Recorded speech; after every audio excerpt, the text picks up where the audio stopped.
Welcome to the I Am Vinyl podcast. My name is Pete LaRussa, and I'm here with Joey once again from the Rock Strikes 10 podcast.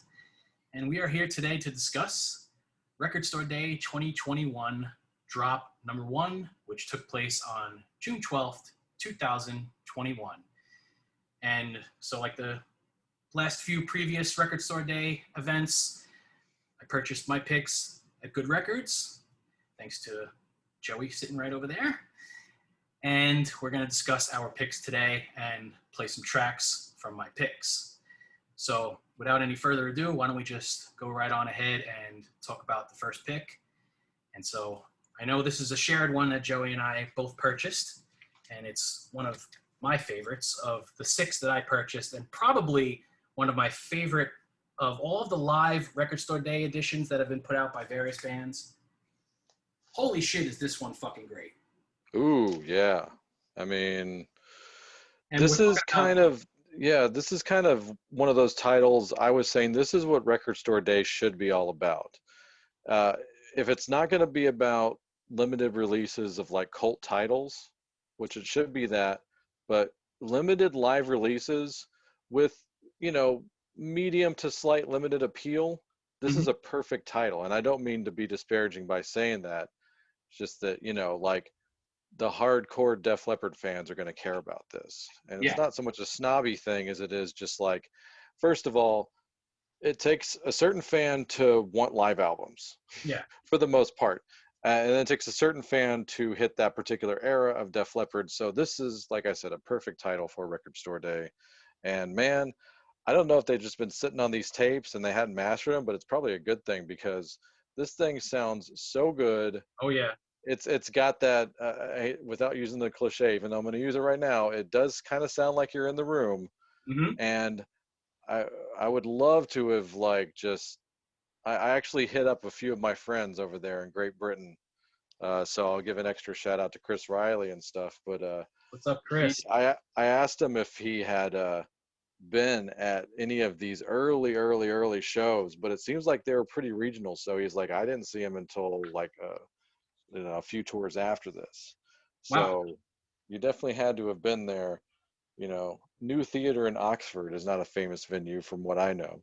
Right. And that's where this was recorded. But it's just one of those really cool things. It's almost like coming across one of those old Van Halen recordings. And at this point, I'll take what I can get as far as the range of quality goes. But you see these song titles on here, and I'm not like the hardcore fan that knows, okay, this song became that song.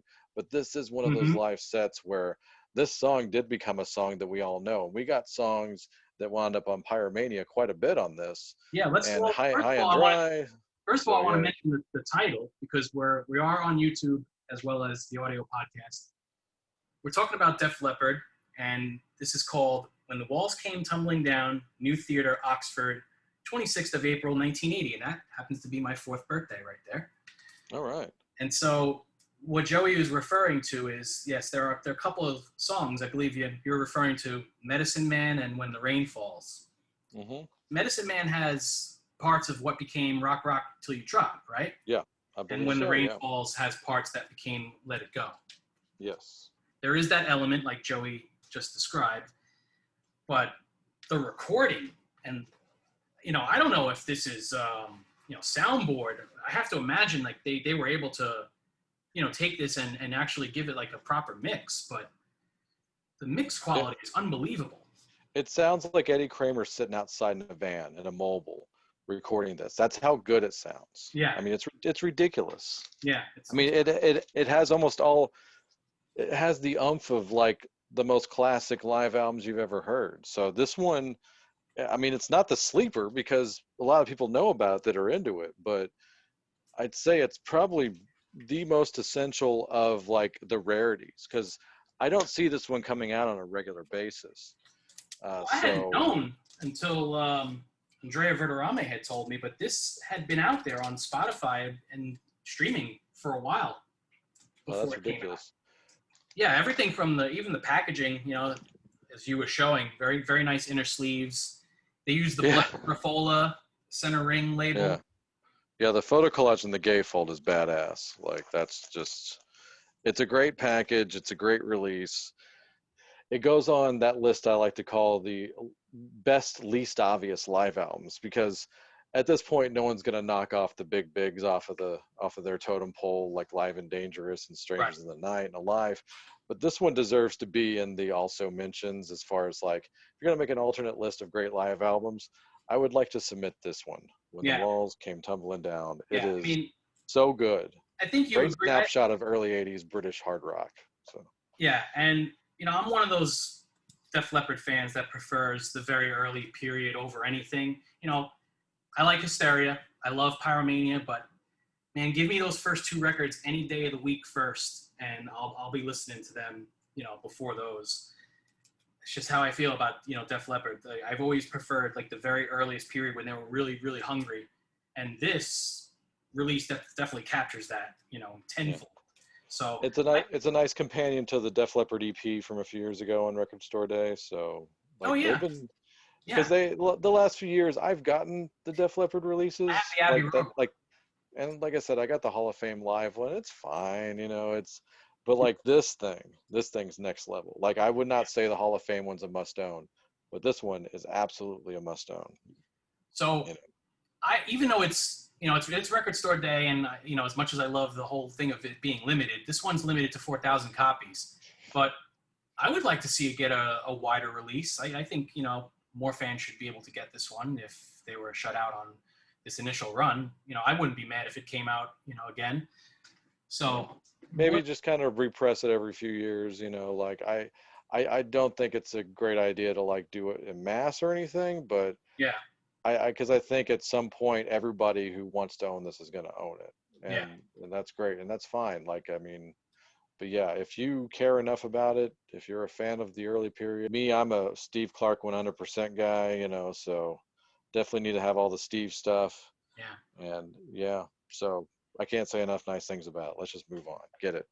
Well, before we move we got to do songs. Yeah. Oh yeah. Oh crap. Let's do that first. So I was going to ask you right now. I was going to say, it's so tough. I listened to this like 3 or 4 times already, and I'm talking about the vinyl and the digital copy that came with this. So I've been kind of wrestling with this one, like picking a song. Yeah. I could go with one of the ones that we talked about before, Medicine Man or When the Rain Falls, simply for, showcasing some of the parts of what became, more widely known Def Leppard songs later.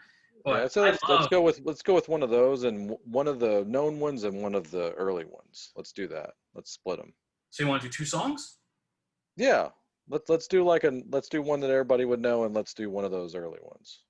Okay. Well, this is a tough one for me. I love Wasted.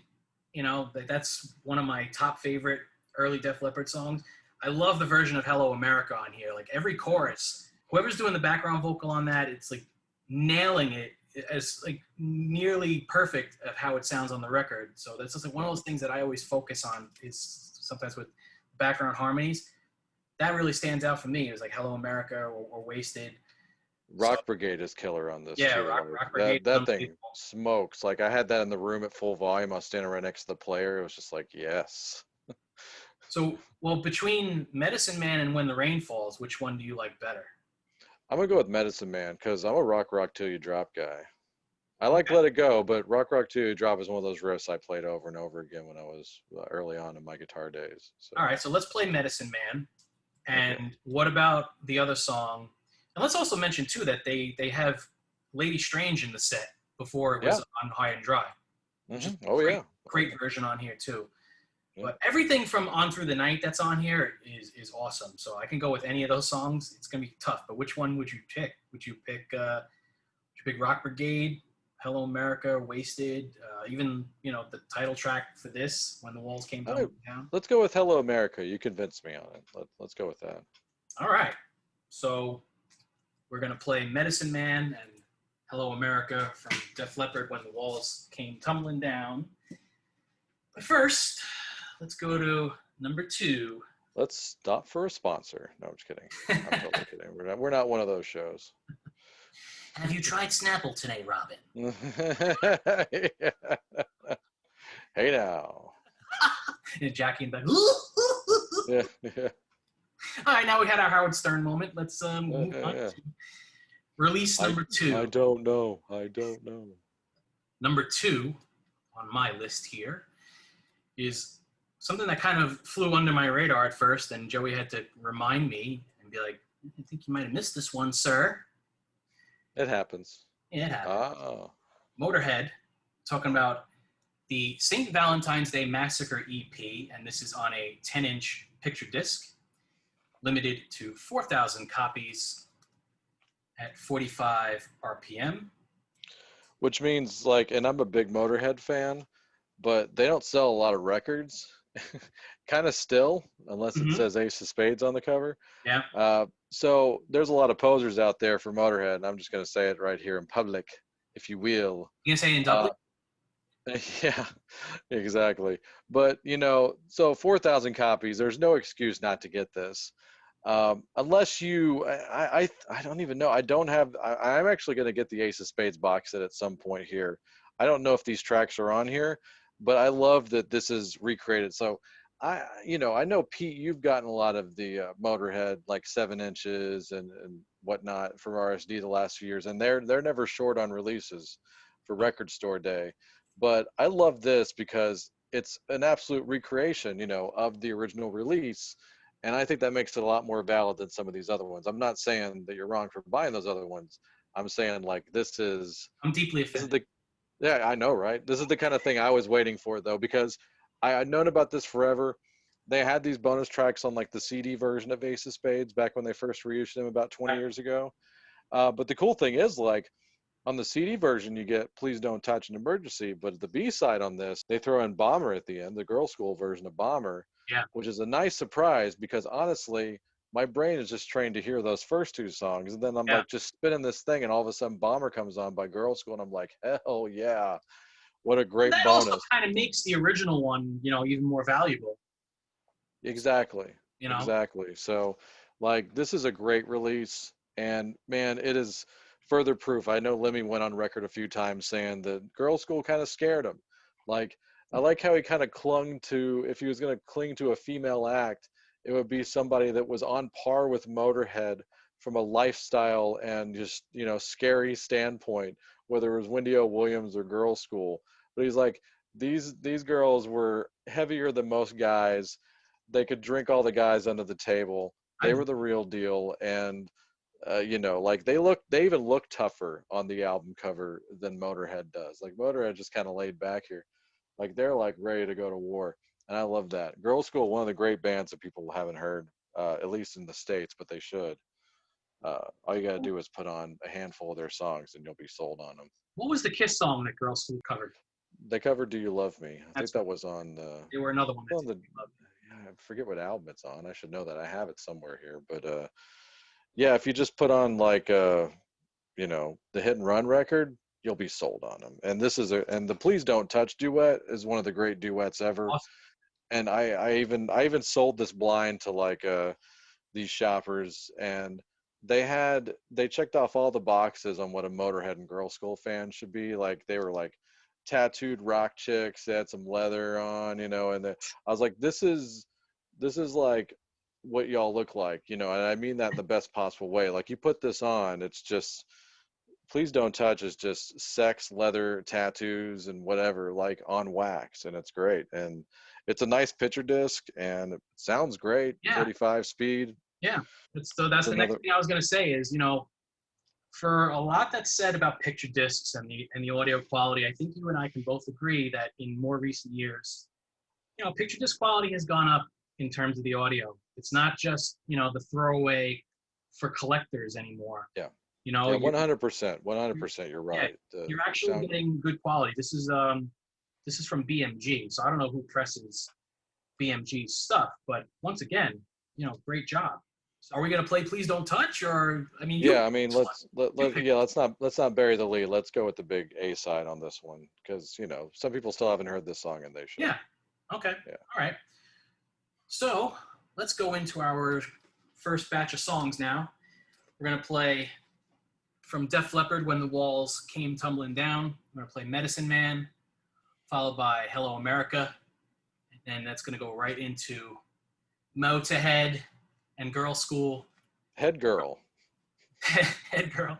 That was what they used to perform under when they would do the song. Oh, So, really? I didn't know that. yeah. There you go. Thanks for that added fact. As we go into, once again, Def Leppard, Medicine Man, and Hello America live from When the Walls Came Tumbling Down, right into Motorhead from the St. Valentine's Day Massacre EP with the A-side, Please Don't Touch.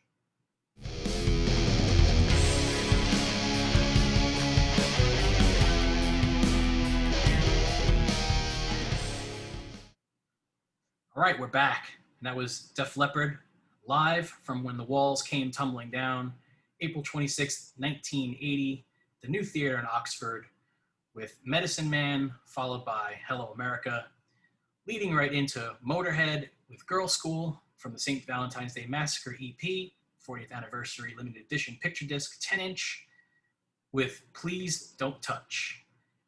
And now we're going to get into my next pick. This is one that Joey did not pick up, and it is Rage Against the Machine, the Battle of Mexico City. Yeah. I'm not a hater. I actually do like Rage. So, and this would have been the tour I would have liked to have seen them on too, for the record, because Battle of Los Angeles is my favorite Rage Against the Machine album. There you go. Not a popular opinion, but it's my opinion. I like that record. I remember there being some criticism when that record came out, and I was kind of like shocked. Like, I don't understand why some people are not really favoring this album too much, but I thought that record was great. And it's like their dance album, but it kind of suits them, weirdly enough. But like, how does the live album sound? Yeah, well, I was just going to get to that. The live album, the quality is pretty good. Again, I'm not really sure if it's full soundboard or if this thing was given like a proper mix, but sound quality is great, and the vinyl is green and red. So I'm holding up LP number 1 right now, the green LP. Okay. And this one is limited to 12,350 copies. So this one probably one of the easiest ones to get, I would imagine. That makes sense. I'm seeing the one that I'm seeing out and about, like post Record Store Day. That's kind of the one I'm seeing everywhere. So that makes a lot of sense. Yeah, I mean, 12,000. That's somewhat a little more than limited, but for a live album also, And here's the red LP number 2. It's because it was recorded on Christmas, right? It's. I'm going to look on the back cover in a second, but I don't know. No, I'm kidding. It's obviously from Mexico City, so because the white label in the middle and. Oh. Yeah. Right over my head. Sorry about that. But, so they're going to do their version of Christmas wrapping to represent the album? Can you imagine? I'd pay cash to hear that. Well. I'm doing the Christmas in Hollis. That would be tremendous. See, I wasn't. You're talking about Christmas wrapping. That's the waitresses. Yeah. Nice. I don't know why, because I guess it's kind of like a rap, so it's just like I was like, imagine Zach doing fun fact about the waitresses that I always like to throw out there. Ooh. The drummer that played in Television is the drummer that's in the Waitresses. I don't remember his name, but I just always thought that was kind of fun. No, that's really neat. New York City band. Yeah. Cool, influential band. And the lady, Patty, I believe is her name, Patty Donahue, I think. She sang a little bit on the Zipper Catches Skin album by Alice Cooper. So. Oh, wow, I didn't know that. There you go. Bonus Waitresses factoid as we're reviewing Rage Against the Machine, the Battle for New Mexico. From my Gene Simmons, exclusively here on the I Am Vinyl podcast. Yes. Here's my Judas Priest impersonation. Oh! Yeah. So I'll get into the set list really quickly here, and then we're going to pick a track from this one. So you got Testify, Guerrilla Radio, People of the Sun, Calm Like a Bomb, Sleep Now in the Fire, Born of a Broken Man, Bomb Track, Know Your Enemy, No Shelter, War Within a Breath, Bulls on Parade, Killing in the Name, Zapata's Blood, Freedom, and Township Rebellion. So what are we playing, Joey? You pick it. My absolute favorite Rage Against the Machine song is War Within a Breath. I would love to hear that version. That is the one that I'm going to play then. All right. I do believe so, yes. That was a quick decision. So here it is. It's recorded live in Mexico City on October 28th, 1999. It's right there on the hype label on vinyl for the first time. So the Battle for Devil's Night. So we will play War Within a Breath from Rage Against the Machine, the Battle of Mexico City. And we're going to move on next. I'm pretty sure you got this one too, Joey. Well, we're about to find out. Joey, did you buy Joey? Joey? Oh, yes, I did. Yes, I Talking did. about Joey Ramone's first solo record, Don't Worry About Me. And this was released originally in 2002, posthumously after he had passed away. And, I do pick on people that are in love with color variants, but I got to say, since, it was the day and I wanted to get the Joey Ramone album, I do got to say, is that not one of the most beautiful pieces you've ever seen? Yeah. And you got the logo in the middle to boot. And on the back, too, it's also pink. Yeah. So I'm holding it up for the YouTube viewers. And for those listening, it is a pink with black splatter vinyl. This one is limited to 2,500 copies. And it says on the hype sticker, limited edition pink and black splatter vinyl to celebrate Joey Ramone's 70th birthday, which would have been this year.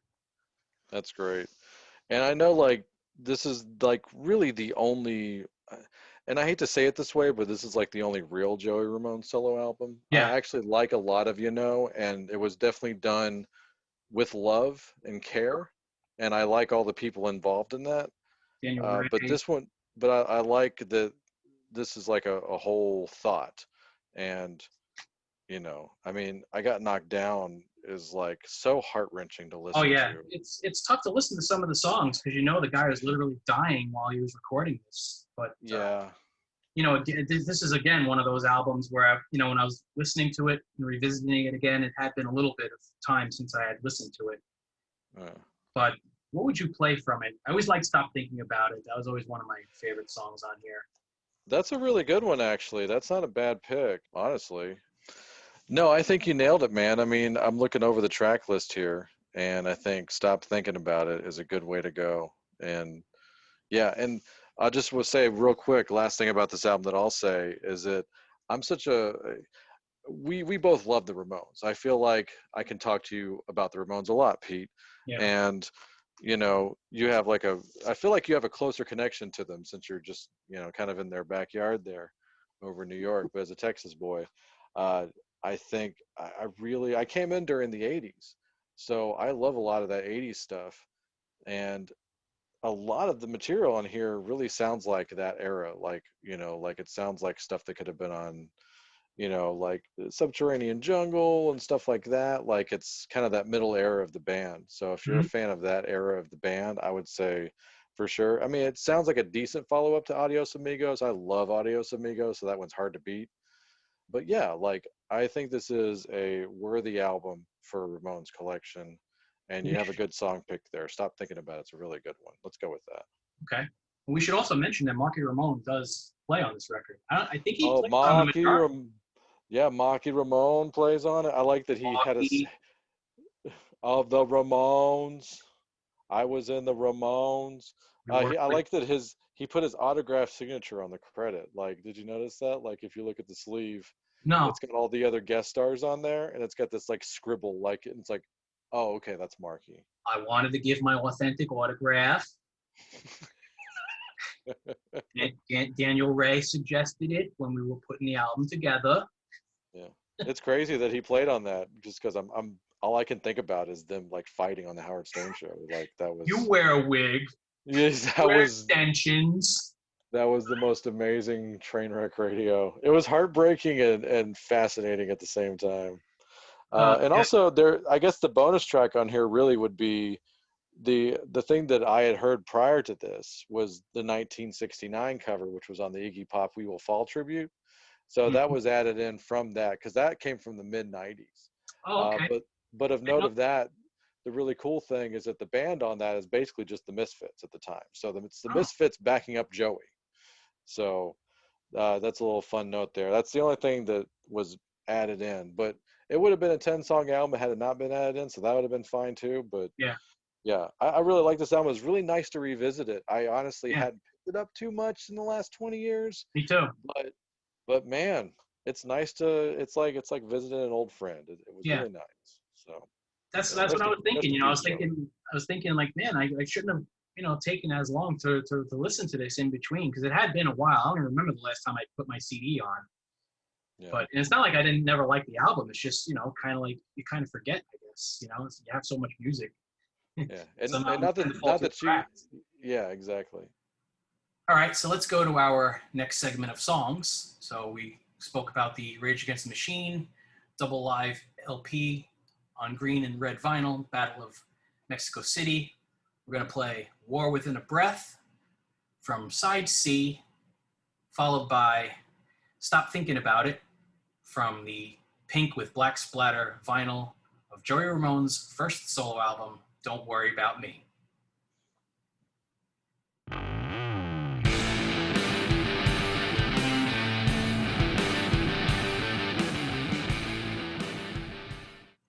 All right, we are back, and once again, that was Rage Against the Machine from the Battle of Mexico City with War Within a Breath, followed by Joey Ramone with Stop Thinking About It from his first solo album, Don't Worry About Me. And I'm going to go into my last two picks now. And first up, we went from Joey Ramone of the Ramones. We go to another With Joey Marky Ramone. with a guest appearance by Marky. Marky. And we're going to now talk about another Joey, but I don't think he ever went by Joey. Talking about Joe Strummer. And this is a 12-inch picture disc, both sides featuring the song Jungle Partner. The A-side is an acoustic version, which is shorter than the B-side version, which is live at the Brixton Academy from November 24th, 2001. And of course, we talked about Junko Partner on our Sandinista episode, so go back and check that out in the archives. And I don't know how far this song goes back, but the earliest version I've ever heard of it is a killer version by Louis Jordan and the Tympany Five. So go look that up. It's pretty great. But this song has been around forever. So. Yeah, that's the thing. Like some Clash stuff I've heard the original versions. This is one of those songs I haven't yet heard the original, so I'm going to do that. So a few other things about this. It's again, obviously a limited edition picture disc vinyl. This is limited to 3,500 copies. And this one also plays at 45 RPM, just as the Motorhead 10-inch. And as I was saying to you before we were recording, the version that I would prefer is the live version on the B-side. So yeah, let's go with. I've heard the release attached to this, and yeah, I like that live version. This picture disc, it's really nice. Definitely for the hardcore fan, for sure. And good audio quality too. Another one, very well done. Yeah, they found really good audio for this, like kind of best of Joe archive release. If you have nothing by him solo wise, that double album that this thing is kind of promoting, that's a good one to get. That pretty much takes care of it. Not the biggest Mescalero fan, I got one record from them. Yeah, it's fine. It's just it's hard to really follow. Can you imagine having to follow the Clash catalog? I mean, my God. But anyway. Yeah, I mean, him and Mick Jones, Yeah. Big Audio Dynamite was pretty successful, though. They did pretty well. I'm not a fan of theirs either. It's just they made magic together, and it's just it can't be duplicated. But yeah, I would say if you have nothing by Joe solo, get the double retrospective. I forget what it's called, but it's that yellow one you see in all the stores right now with the those pictures like that. What I love about that picture disc, of course, is the back of his head. Yeah. On the B-side, that's pretty great. You don't see that very much, so I definitely applaud that decision for sure. I thought that was unique too. Like I'm like, did they actually? I guess they took that photo for real. I mean, if that's them like doing Photoshop or whatever, it's really well done. Like I'm convinced, But that's a cool idea. Yeah, definitely. Let's play the back of the hair. Okay. So let's move on to the next one. My last pick before we go into the last batch of songs. And this one was definitely a top priority for me, as I've mentioned on this show a few times. I grew up in the early 80s along, with my older brother. We were big fans of The Who growing up.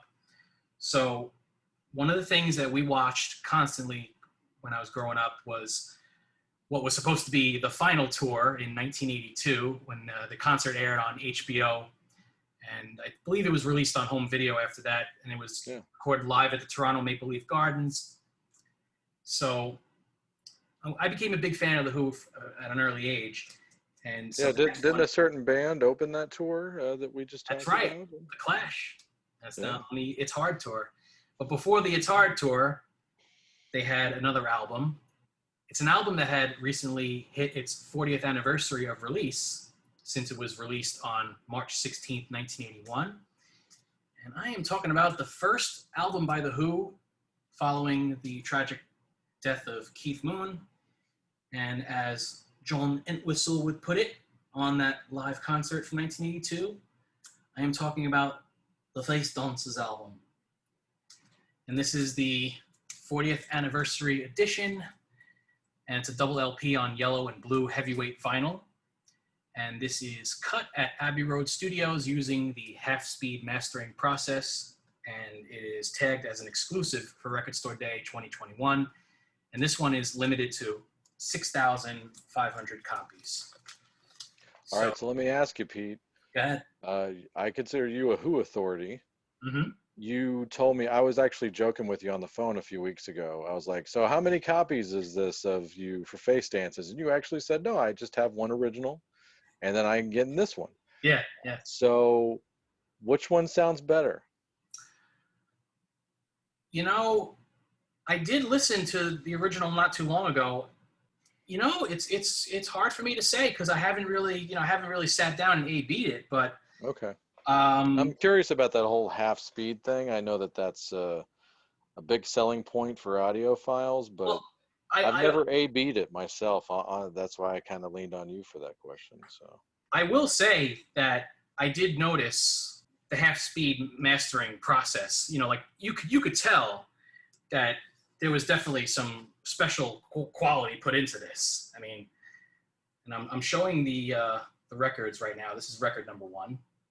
Okay. So they do have different labels on each side.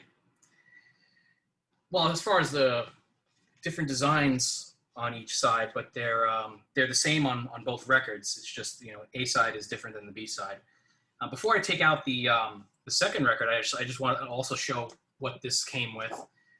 And it comes with a bunch of art prints, which I thought was really nice. That's really cool. Yeah. So you get these prints of the images that make up the album cover.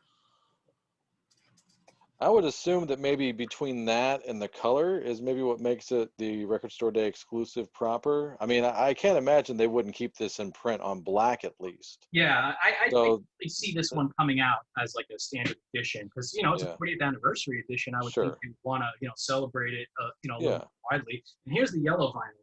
Huh, okay. So I didn't expect a yellow for some reason. I don't know why I expected, but. And again, yeah.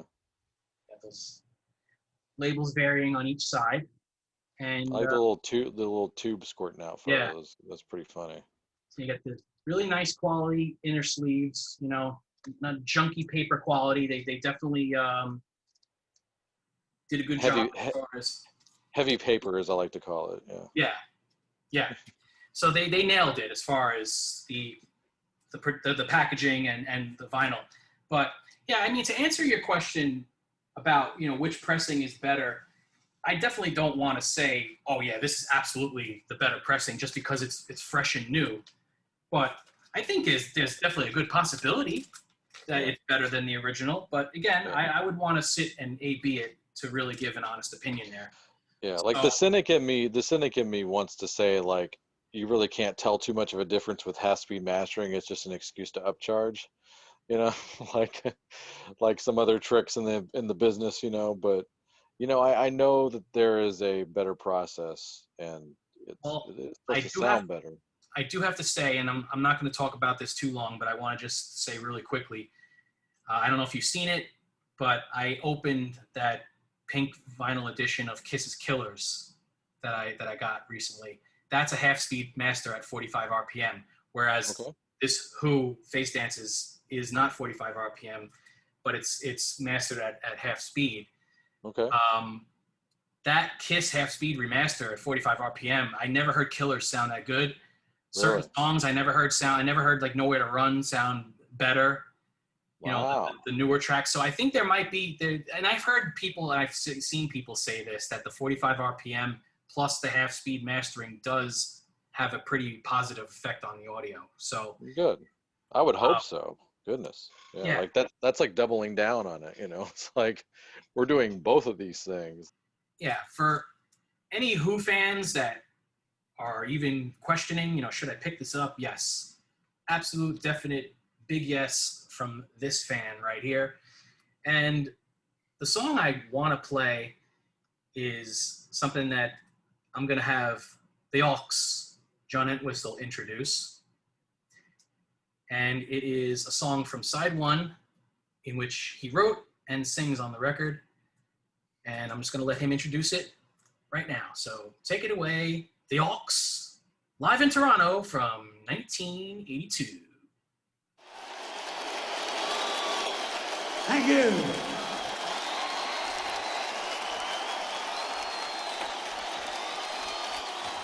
In the black corner, the Aux. Hello. This is from the Face Dancers album. It's called The Quiet One.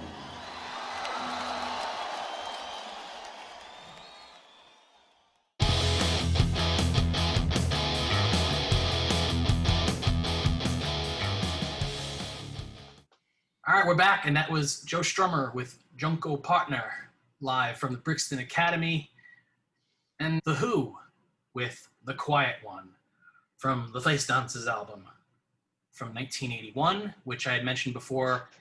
I can't believe John Entwistle wrote a song called The Quiet One, by the way. Yeah. That had to be some kind of like a pun, I guess. Oh, dude! I mean, no further proof than to watch that Smothers Brothers footage with the concussion bomb. Chaos going on stage, and here's John. Yep. I'm just talking about it in general, man. Yeah, he's like a war photographer. Somebody told me that, when his bass rig was, set up on stage, like there was no miking required. What you were hearing was literally what was coming out of his fucking speakers. Yeah. So the guy was far from the quiet one. Well, sure, yeah, but like he's the calm one on stage. He's the quiet one on stage, but his instrument literally does the talking. Yeah. Massive. Yeah. So and thanks to John for making that appearance, courtesy of the Toronto Maple Leaf Gardens. Yeah.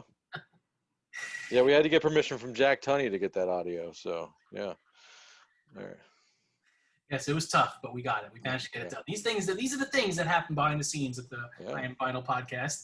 Yes. So I just wanted to mention, again, the album was released 40 years ago on March 16, 1981, and it did peak at number 4 on the U.S. Billboard Top 200 Albums chart. And in the UK, it peaked a little higher at number 2. And it was certified platinum here with over 1 million copies sold.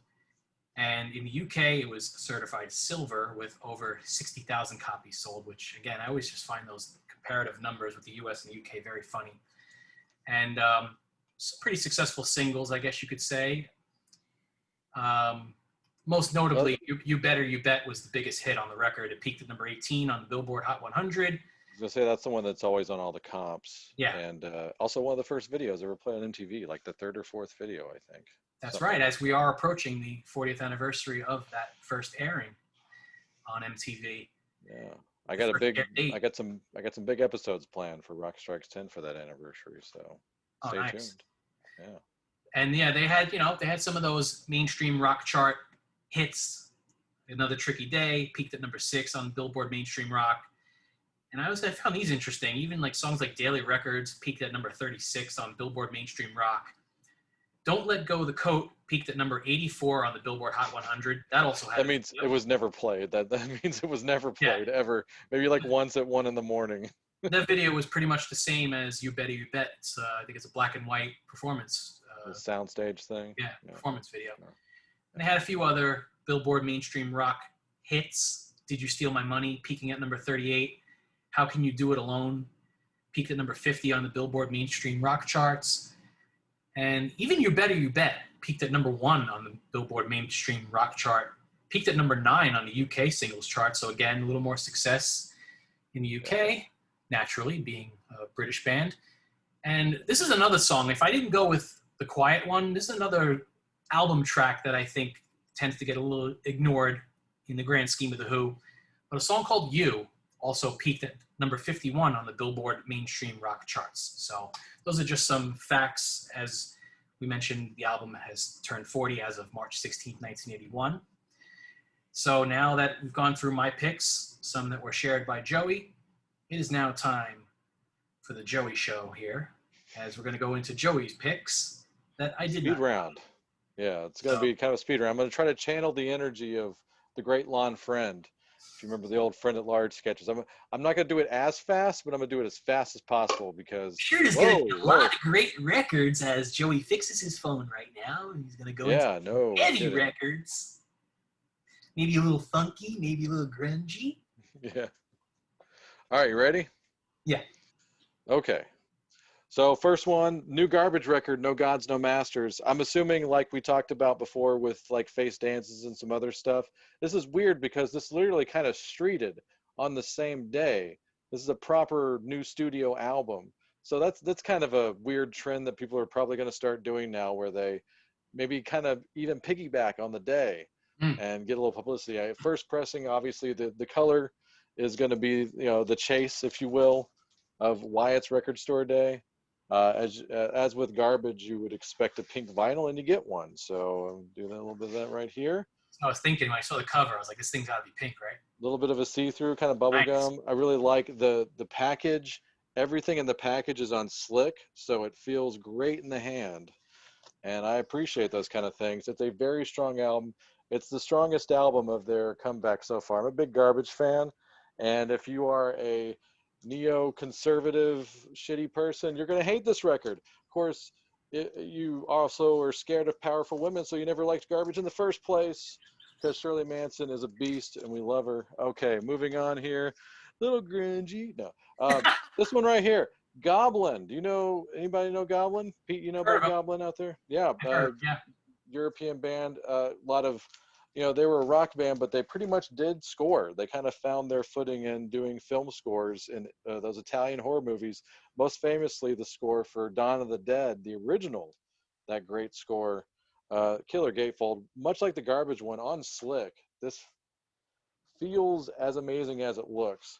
It looks like a classical bit, it's got this old Renaissance kind of photo here with a skeleton playing a mandolin on the cover, and Goblin green variant here. Oh, that's cool. It looks like Coke bottle green. Yeah, and it's actually officially called Greatest Hits 1979 through 2001. It's mostly, like I said, score stuff. Tenebrae is on here, Phenomena is on here. So a lot of their classic Italian score. And I like picking up a Goblin record here and there. It's a nice little break in the action from whatever I'm listening to. So I watch me some horror. What's that? What would you say is, like, if you were somebody who never heard Goblin, what would you say would be the go-to record to listen to first? Like I said, I would probably just check out the score they did for Dawn of the Dead. Like, that is such a journey. And, just watching the movie, and it breaks my rule of score. The score sticks out, but in a good way, kind of like Halloween. And so you should notice it. It's for that reason. It takes notice. So I'd say over in Italy, it's called Zombie, actually, Zombi, which that band named itself after. So look up their score for Zombie / Dawn of the Dead. That's a good place to start for Goblin. You'll definitely get the idea of what they're about from there. But if you like cool horror, like rock-based, 80s retro synth sound, then Goblin is your band. No vocals, just instrumental. This one right here, I actually was looking forward to this the most out of anything that came out on Record Store Day. I was talking about great live albums earlier. This belongs in the good upper echelon side of great live albums. This is Donny Hathaway live. This was pressed on Atco through Rhino, and I've never had a copy of this on vinyl. I know, shame on me. Rhino's been really stepping up with Donny Hathaway and just soul in general this year. Like, I could show you this one right here that I got earlier for Black History Month. They did a really nice pressing of the 2-album set, Donny Hathaway Best of Collection. And just to have the live album to go with it is badass. Like, that's almost all you need, but Donny Hathaway is one of those guys that this is the kind of cat that David Coverdale was listening to, and where he got a lot of his like really heavy soul influence from. But this is like on that hard cardboard paper. Ooh, Like, it feels really nice and classic, and oh, it's so nice. Don't touch this album with greasy hands. It'll stay on there yeah. forever. But yeah, it's live. A side is Los Angeles Troubadour. B side is The Bitter End in New York. And they're like late shows, some of the best live soul ever captured on Basic Black. I wouldn't have it any Okay, other way. classic No Atco gimmick. label. Yeah, classic Atco label. No gimmick needed. I'm just glad that it came out. I'm glad that I have it in my collection. Donny Hathaway Live is one of the great, great live albums of all time. As far as live soul records, right up there with Curtis Live. Everybody should have that one too. The Curtis Mayfield live album. Ray Mayfield. Donny Hathaway Live. Curtis Live is so good. He made We Only Just Begun sound cool. So you can imagine how good that is to be like that.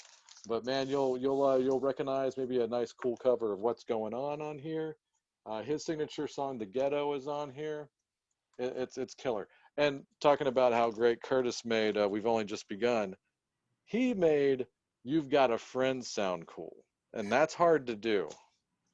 All right.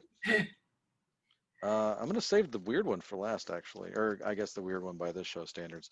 So I did get this. The kid in me had to get Kenny Loggins at the movies.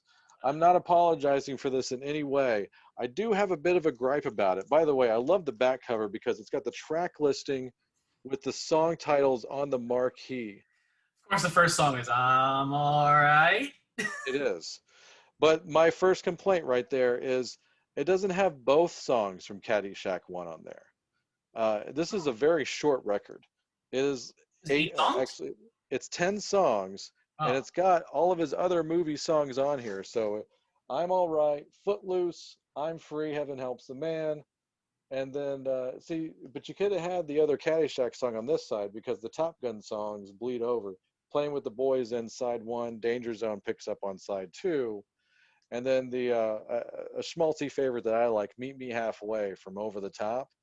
And a song called For the First Time, which does not need to be on here because it's from a 90s movie, some lame rom-com. I'm like, no, this does not need to be on here.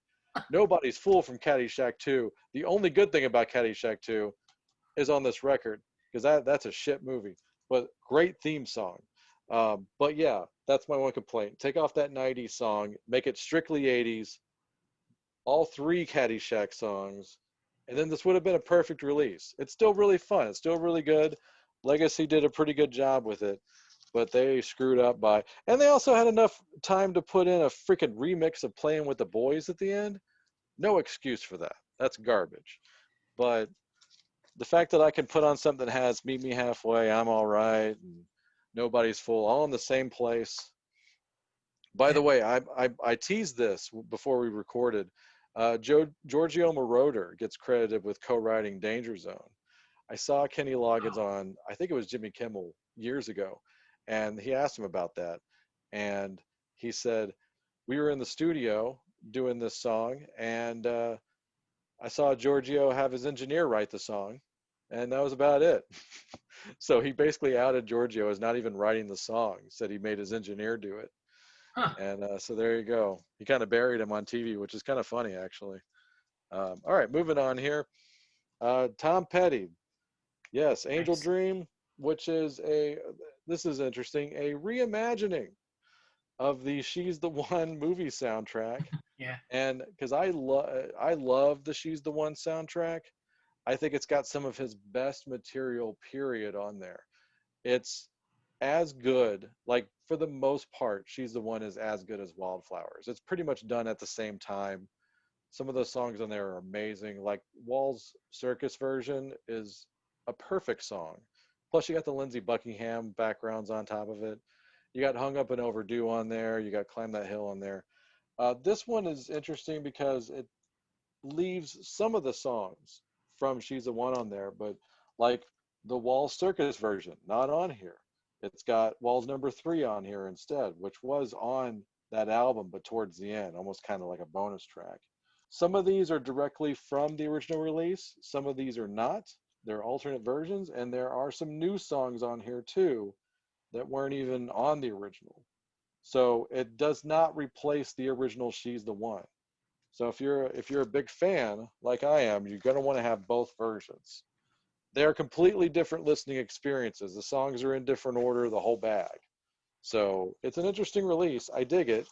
The only Record Store Day thing is the it's blue vinyl, but that's the only thing different about it. It's going to be, out and about. It's going to be pretty much a permanent fixture so far in the Tom Petty catalog that you could buy. So if you're a color person, then you're going to want to get this version, but you can always hold out for the black. It's fine. I was there. I wanted it, so I got it there. The color didn't matter to me. I did get this. By the way, this looks like I haven't opened it, but it's like kind of like that Obi strip, the The Obi Revenge. strip, yeah. Yeah, and so it's really cool. Just kind of pull it out. There it is. Yeah. I got this live Iggy Pop record. Now, I love Iggy, but I have not partaken in many Iggy releases for Record Store Day because it's, it's always like a live album, and I'm kind of like,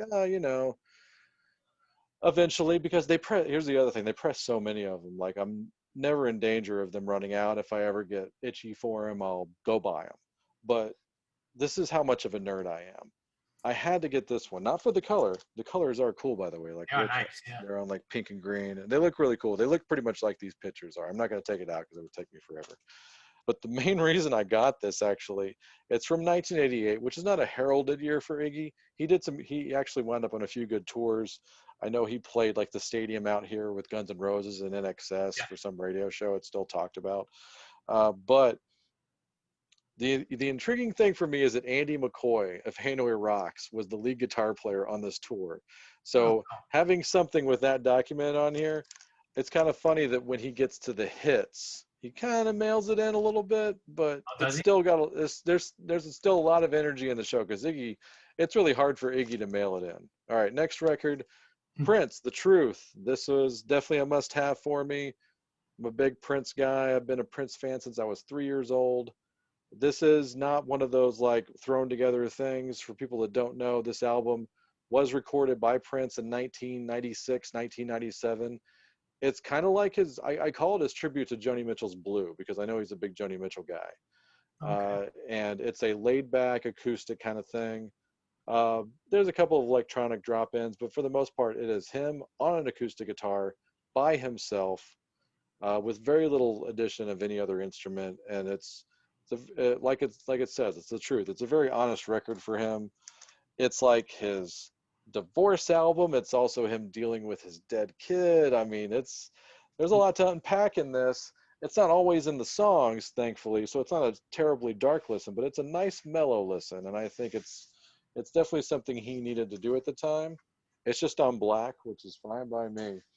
I really like it's got the heavy cardboard feel to it. The symbol the symbol is embossed. Nice. And gold foil. Look at the beautiful track listing here, and that's all embossed too, so you can actually feel all that. Wow, that is nice. So it's a nice record, and he just threw it out at the end of the Crystal Ball box set, so it never really got a proper release to the public. I think he sold it direct to his fans, but this is kind of like the first time it's really come out to the world as its proper release that it deserves. So I'm glad that people might be getting hip to this. So, but for anybody that might be cynical about it, that it's a true, honest release that he would want to have out. Second to last one, real quick, the Struts album. I got this because I liked the album. It was a lot of fun last year. Apparently they recorded it like in 2 weeks, if that, like 10 days or something like that. Guest spots, Robbie Williams, Phil Collins and Joe Elliott, Tom Morello, the aforementioned Def Leppard, and Rage Against the Machine. Here's a tie-in to this entire episode, all on here. And speaking of which, you brought it up earlier, they cover Kiss's Do You Love Me, which you asked about with Girl School earlier. It's also on this record. And we could tie it to Def Leppard because Phil Collins, before he was in Def Leppard, covered Do You Love Me with the band called Girl. And we had talked about Girl School covering Do You Love Me as part of That's weird. Really weird all stuff. Sorts of nerdery going on here today. Oh, it's great. And the last one here, I'm going to say that you're not expecting this, but I got this because my wife wanted it, but I'm really glad that she asked to get this because if you're just a vinyl packaging person, and I don't mind this artist at all, but this one was the most popular title of the whole day because I worked it over at Good Records. I was helping out, and every other person wanted this record. It was the hot item. I actually thought Ariana Grande was going to be the hot one, and it did well, but this one was a beast. Lady Gaga's Chromatica, okay? Yeah, that's right. Now, I saw a lot. I actually saw a lot of people, a lot of rock fans that were asking people to try to get that one for them. So yeah, I know, and she's kind of getting back in the graces of her hardcore fans with this one because it's a pivot back to like the heavy dance pop that she had done before, with a little bit of edge to it. So it's not like laid back or piano based or acoustic based. So it's a return to form, if you will. But the trick of this album is it's already been released. They put out this like basic clear white kind of vinyl release. It was real basic. It's real. It's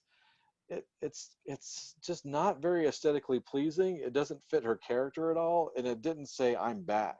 This one says I'm back. This one is just like, I mean, they went for like the alien kind of motif here with the cover. mhm. And then like so I opened this thing up and I'm just like, holy crap. Like it's all HR Geiger inspired. I mean, she got this crazy outfit on. It's like a cross between like Road Warrior and something else. But all these things here are embossed right here. I mean, Wow. this thing is pretty great. There's a black hole in the back that's like nothing. I don't even see Paul Stanley's ass on it. But it's a trifold, and so it's like, my God, there's a lot to unwrap here. Inside of the thing, you can Oh, see it's the even lined on the inside. yeah, Wow. it's green with pink like alien eggs, and that's everywhere on here. So it's a trifold. It's only one album, yet it's a trifold. It's got this huge booklet that basically it's got all that cool Geiger imaging on it. I'm a big alien nerd, so I really like got into the packaging here. It basically works like a tour book. Like it's got all the lyrics. It's got all these crazy pictures. Let me find some. It's got just crazy shit like this huge hand photo right here. I mean, it basically works like a big, huge tour book. It's like 20, 25 pages, Yeah, I you mean, if know. you're a fan, you're getting your money's worth. Like this thing, I think it was like $50, but when I opened it up, I was like, this was absolutely 50 worth it bucks, but for look the at all the amount. shit you're getting. Yeah, so not only that, so here's the tour book kind of thing with all the lyrics. They got the huge Trigate, and it's got all the alien imaging in it. It's just massive. And then you got the And all that's record in the embossed too, I could see. yeah, everything in here is embossed. Man, I mean, it's the background stuff is not, and the foreground stuff is embossed. It makes it very 3D. Then you got the record inside. I don't even remember what color it is. Oh my God, because there's just so much going on here. But yeah, it's colored. It looks like something. But the thing that I popped for in the third panel is this little book, and it's basically a graphic novel. wow. Like it's like this little Pulled out all the stops on this one. comic book graphic novel thing. I mean, this thing, they did not mess around. It's almost like the old one didn't even come out. Like, so I don't know how well it was selling prior to this. I mean, I didn't hear about it really setting the world on fire, but it's like she basically came and re-released this album, but they went hardcore on this. So Really. out of all the records that came out on Record Store Day, that one wins the packaging award. That one, I love that it's as subtle as she is. Like, it's just good stuff. A lot of bands should take note on this particular packaging. I would love to see like Kiss or Alice or somebody like go with something like this. It was just a joy to look through. So, like I said, not even I like her stuff okay here and there. Seems all right, but that packaging fucking rules, I gotta say. So I feel like if we were doing a YouTube thing, and I could not talk about that release, even though it's not my record properly. Translucent yellow vinyl, by the way. That's Okay. so we have spun it. Everything in here I have spun and let breathe and all that stuff. So I felt good about it. I'm excited about the next one. King's X albums stand out to me, and Oh yeah, well I'm sure they're on my sure list. yeah, I'm sure we'll be talking about that. But yeah. before we go, I just want to just go back really quickly to the Who Face Dances, and I don't think I mentioned that this was an expanded edition. So besides getting the album on LP number 1, on the second LP, you get the unreleased tracks, studio tracks that were recorded but not on the album, and you get 4 live tracks recorded live from Essen in Germany and broadcast on Rock Palast in 1981. So that's another incentive to pick this up. And the unreleased tracks are actually very good on here. They're not like cheap throwaway tracks. They're actually good tracks. I was going to ask you. I saw Roger Daltrey like bonus tracks don't need to be on records. Like he was slamming the last release like if they're not on the record, then why are we putting them out? Yeah. That made me giggle. Yeah. I could see his point, you know. Yeah. It's just one of those things, you know how record labels are going to be. They're going to be how they're going to be. So yeah. You know, there's always going to be bonus tracks out there. That's all I've got, Joey. If that's all you've got, then I think we have another show here in the books. All right. It was fun, Pete. Yeah, same here on my end, brother. And why don't we go ahead and talk about our shows here on cnjradio.com. And I'll start off here, as I'm going to talk about the show by the man sitting right next to me over here. And that is Rock Strikes 10. So if you haven't been listening, I mean, if you're listening to this show, I have to imagine you've heard Rock Strikes 10. They were first. So I just want to mention that I really enjoyed the Top 100 of 1981. Those series of episodes were excellent. So I would highly recommend those as some recent episodes to check out here on cnjradio.com. And Joey, why don't you talk about the next show?